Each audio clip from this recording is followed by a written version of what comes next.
Hey guys, welcome back to Kiwanna's Kitchen. I'm Kiwanna. In today's video, I'm going to share with you all on how I make my homemade brown sugar and maple barbecue / rib rub. Guys, when I say this rub is perfect on any type of meat there is, barbecue or not, it is just that. So, without further ado, let's go.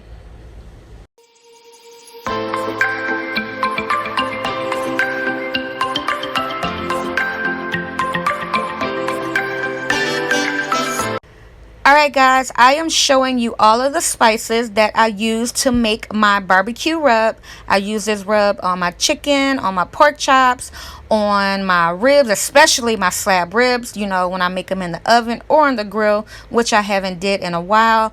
But needless to say, this is my all-time go-to barbecue spice, and I'm finally sharing it with you guys. So we are just going to jump right into this video. So what I didn't show you guys in my list of ingredients was the brown sugar, but I'm pretty sure you know you need brown sugar because it is a barbecue rub. So I'm going to be posting the measurements also on the screen here for you guys to get. And I am making a brown sugar, maple sugar rub. So you guys know that's pretty much the base of this recipe. So like I said, guys, all of my ingredients that I'm sharing with you here, you definitely can adjust these ingredients, the measurements that is, to your liking, okay? What I'm showing on you, or showing you how I make it, you definitely don't have to do it this way. You can make it how you want, especially when it comes to the, you know, spices that may have sugar in it or whatever.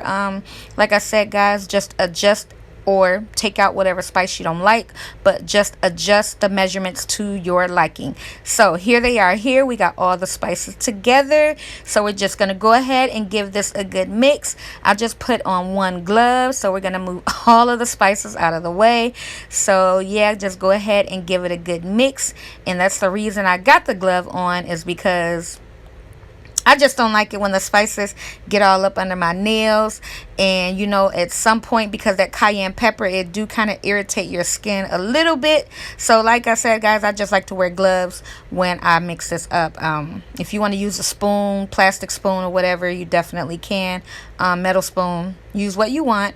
But here we are. Here it is definitely almost done. So this right here is like a secret ingredient that I always add to my rub as well, and that is cinnamon. It's just something about that cinnamon, guys, that just does something to your rub, that just take your meat or whatever you use this on to another level. And I got them into my spice containers here, and I have enough to last me pretty much all summer. So I truly do hope you guys enjoyed my video of me showing you of how I make my barbecue spice rub. If you did, please give my video a thumbs up, support my channel by subscribing, and until next time, you guys take care. Bye.